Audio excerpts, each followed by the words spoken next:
आई, बेसन कुठे ठेवलाय? तिथे डब्बा आहे बघ, तिथं आहे. ठीक आहे. भजी बनवते वाईट. जास्त प्लेट खाऊ. आई, दही कुठे आहे आई? फ्रीज मध्ये असेल बघ दही ना, फ्रीज मध्ये आहे दही. दही वडे असेल खायला.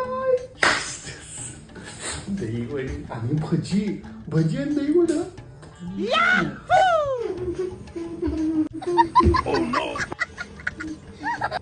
आई, भूक लागली ना?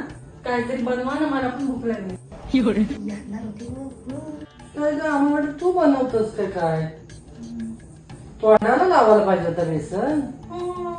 पण तुम्हाला काय म्हटलं? म्हणलं भजी बिजी बनवतोस काय? राहत तू बनव. मी तोंडाचा खाऊ खा.